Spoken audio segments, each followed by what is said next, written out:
I have a good comment for your notes. Now's the time to fix the next 10 years. Now, sometimes you have to come to grips with reality and with truth. That's what was good for me when I met Mr. Schoaf. I was 25 years old. He was 44 years old. And he brought me a wealth of experience, and he started asking me the tough questions. Big question, he said, are you reading the books that's going to take you where you want to go in the next 5 years? Excellent question. So you want to make sure.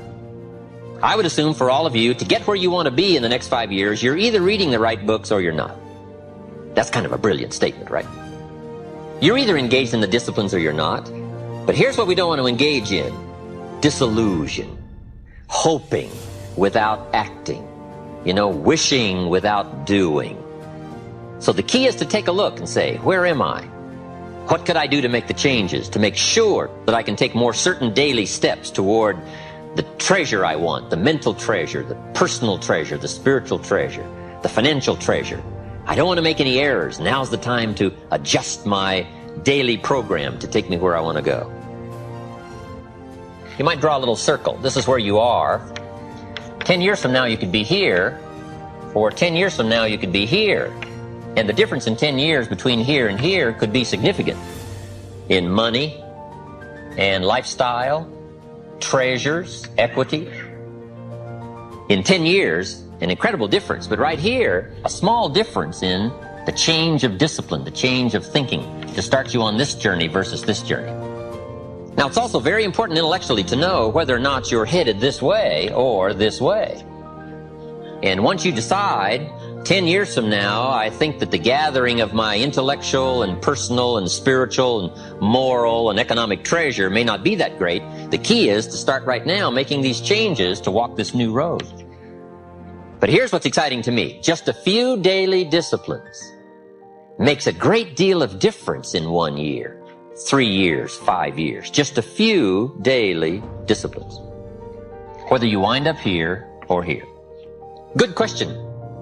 10 years from now, you will surely arrive. The question is, where? We don't want to kid ourselves about where. We don't want to kid ourselves about the road we're walking. I had a day shortly after I met Mr. Schoaf called Do Not Kid Myself Anymore Day. I don't want to go disillusioned anymore. I was using the cross-finger theory back when I was 25, 24, 23. I finally decided that the cross-finger theory was not going to get me what I wanted. That isn't where the treasure lies. That I'm going to have to make sure which of these ways I'm headed. But a few reading disciplines and a few disciplines of mind and a few disciplines of activity, and you can make all the difference in the world whether you wind up here or whether you wind up here. But just a few changes.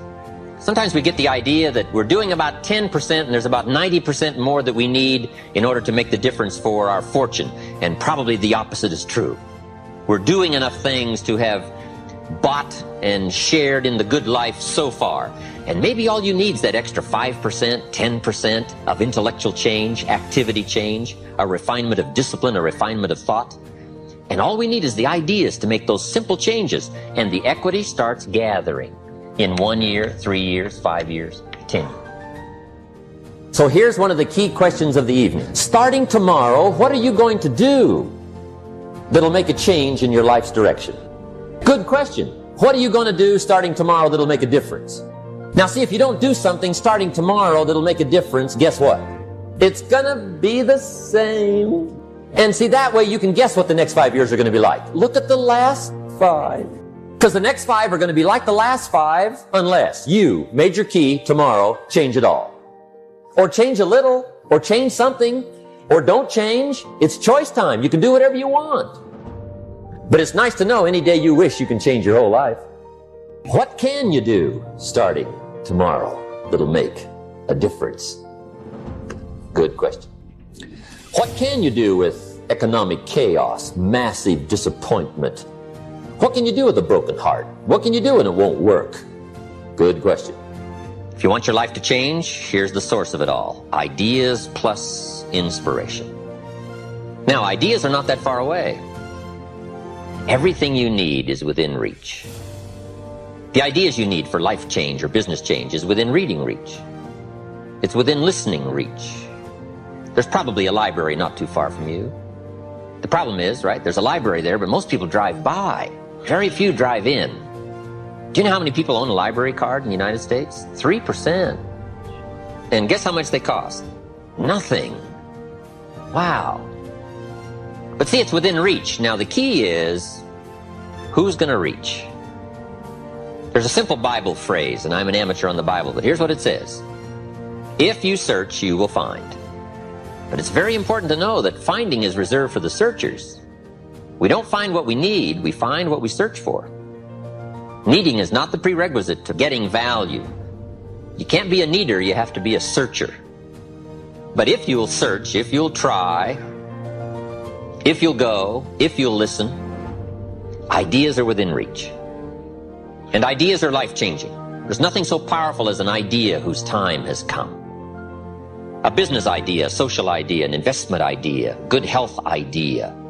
All you need is just the refinement of an idea to make an impact on your life. Gather treasure, gather equity, gather wealth.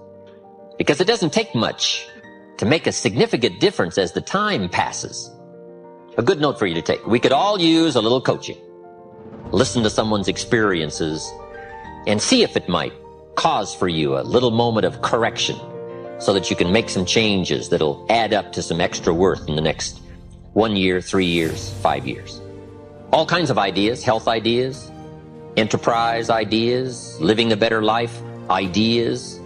Now, if you're excited and you're ready to change, find out how things work. The first key to doing better is find out. To change your life, really, you need ideas. There isn't anything an idea can't change.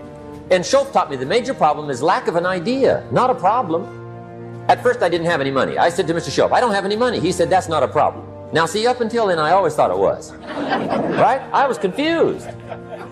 He said, no, the problem is lack of an idea on how to create money and wealth. It isn't lack of money, it's lack of ideas. So if you get the ideas, see, you can change anything. Now, to get ideas, you need a constant study of finding out. Now, Schultz also said, when you find out something that works, put the information in your journal. Don't use your head for a filing cabinet. Put it in your journal so that you can do the next best thing. Repetition, repetition, repetition. Go over it. And if you repeat it, go over it, sure enough, someday, some mysterious day, the idea takes root, starts to grow, and shows up in your bank account, and your dress, and your personality, and your lifestyle. But capture the ideas in your journal. Find out how things work. Schultz gave me this word for my life change. He said, study. Great word. If you wish to be successful, study success. If you wish to be happy, study happiness. If you wish to be wealthy, study wealth. Don't leave it to chance. Make it a study. Some people just go through the day with their fingers crossed. See, that won't do it. You've got to study the things that can change your economic, social, spiritual, personal life. Become a good reader. All of the successful people I know and work with around the world, they're all good readers. Curiosity drives them to read. They got to know. Become a good reader. Now, that's my opinion. Listen to the other lecturers and listen to me and make up your own mind. Don't be a follower. Be a student. Okay? I say, really, for life change, you got to read. One way to learn is from your own experiences, but another way to learn is from other people's experiences. See, one book might save you 5 years if you read it. Did you know there's books on how to be stronger, more decisive? Be a speaker, be a leader, have a better effect on other people, develop your personality. Did you know there's books on that? And people don't read them? How would you explain that? And they can read? Did you know that hundreds of successful people have written their stories in books and they wrote down how they did it and people don't read it? How would you explain that? The guy's busy, I guess. You know, you get tied up. The guy says, well, yeah, you work where I work, but the time you struggle home, it's late. You got to eat a bite of supper, watch a little TV, get to bed. You can't sit up half the night reading. And the guy's behind on his car payment. Good worker, hard worker, sincere. But you got to be better than sincere and work hard. Otherwise, at the end of your life, you'll wind up cold, stony broke. You got to be better than a good worker. You got to be a good reader. You may not be able to do all you find out, but you should find out all you can do. See, you don't want to wind up at the end of your life and discover that you've lived only 1/10 of it. And the other 9/10 went down the drain. Not for lack of opportunity, for lack of information. Now, here's the best human virtue for finding out: curiosity. Make a note of that. Curiosity. Be curious. You might add a word to it that'll help. Childish curiosity. What will kids do if they want to know something bad enough? Bug you. That's the phrase. They can ask 1,000 questions. You think they're through? They got another 1,000. They'll drive you to the brink. It's a virtue. When you gotta know, be like a child. In fact, Jesus, the master teacher, said, unless you can become like little children, you might as well forget it. You don't have a prayer. Excellent advice. You got to be like children. 4 ways, in my opinion, to be like a child. Number 1 is curiosity, and number 2 is excitement. Get excited like a child over your ability to make yourself do anything for change. 3rd is faith. Have faith like a child. Adults are too skeptical. And 4th is trust. Trust is a childish virtue, but the rewards are incredible. So be like a child. Now, there's millions of books, so you can't read all the books. But here's what I mean by read all the books. Read all the books you need to read to make your fortune, become powerful, influential, healthy, prosperous, aware, bright, helpful, partnership, father, mother, grandparent. Read all the books you need for your life to flourish and become the best it can possibly be during the course of your lifetime. Read all of those books. Don't be short on that list. One of the greatest experiences any of us can have is the experience of influence. To persuade somebody that we've got a good idea, or to persuade somebody to buy a product or consider a service. To be able to influence somebody to a way of life, a product, an idea, a company, a corporation, an enterprise. Influence is one of the greatest of life's experiences. The chance to influence somebody else, their thinking, their future, maybe their lives, is a great experience. And all the way from being a manager to an executive to being a parent, we all have, in some respects, the chance and the opportunity to influence somebody else. Now, the key is to develop the skills to do it. There's one thing in doing it casually, another thing in doing it hazardly, and the other is to do it on purpose by learning the skills. Gathering the skills to help influence people to a way of thinking, to a product, to an idea, to an enterprise, or just to a better life. I think, first of all, to get more, we need to just be thankful for what we already have. But let's be thankful for where we are, because that's how good ideas start to flow. Thanksgiving for what you've already got. Here's what blocks the flow of all good information: cynicism. It's not that difficult to be a practiced cynic. Feeling cynical about circumstances, cynical about place, cynical about opportunities, cynical about people. But if we turn that around, turn cynicism into thanksgiving, now the ideas can flow, information can flow, refinement of ideas can flow. So that's number 1, be thankful. Here's number 2, be eager to learn. No matter what you know, there's always some more. There's nothing like a good, powerful discussion to refine an idea. What we want is ideas that pass the test of the tough questions. And it's good to be around people who can ask the tough questions. Debate has a unique way of refining ideas that can become of value. But here's what I ask you to do. Argue with all this stuff later. Go back over your notes and relive the experience and think about what we've shared with you here. The key is to stimulate the mind, to think thoughts and to think ideas, to open up channels of information. Refinement of intellect is where the future fortune lies. But be eager to learn. And the last comment is, be a good listener, which isn't easy these days. Everybody wants our attention. Radio voices and television voices and advertising voices and political voices and social voices and religious voices and community voices and family voices. And how do you sort through all the voices and give extra time to a voice of substance? It isn't easy.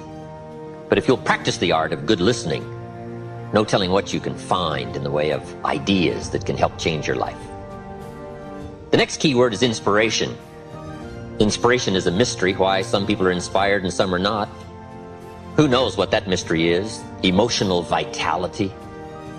Some people have this incredible zest for life and an appetite for living well and doing well, and others seem to take the ho-hum attitude, let it slide, and hopefully it'll work out anyway. I don't know what the difference of that is. But it is exciting to watch people who are inspired. But I think the key to it all is self-motivation. Personal inspiration, drawing emotional vitality from life and the challenge, going for it. We all admire that. Now, just a personal word. I don't know where I've caught you in this particular lecture series. Maybe this is springtime for you. You've got a new opportunity going and no telling what you're going to make of it, and you're all excited. Maybe some of you, we've caught you in harvest time. Maybe you're celebrating. Maybe this is the summertime for you, when sometimes the going is tough, and the weeds are attacking your garden, and the bugs are after your values. Summertime is an interesting time. It's not that easy to last from spring till fall. Summer's a test, and especially when the creditors are calling. So I don't know, maybe we've caught you in a testing time. Maybe this is challenging time for you, the summertime. Maybe I've caught you in winter, and I'm sure we've all had some of those winter times, sort of desperate times, decision-making times. Maybe I've caught you in this series at the fork of the road, and some of the decisions you make in the immediate future are going to have everything to do with your next 5 years, 10 years. And I've been to a few of those called forks in the road. I mean, which way do you go?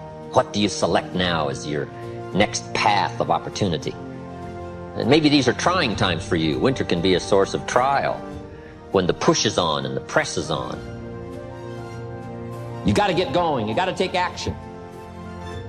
The disciplines is the miracle process. And here's how to get the miracle of your future going as far as disciplines are concerned. Number one, do what you can. You might go home and set a whole new pace for yourself, and we call it cleaning up neglect. Should walk around the block, could walk around the block for your good health. Don't walk around the block. See, you're on the wrong track. Should read, could read, don't read. On the wrong track. Should call, could call, don't call. On the wrong track. Could change, should change, don't change. You're on the wrong track.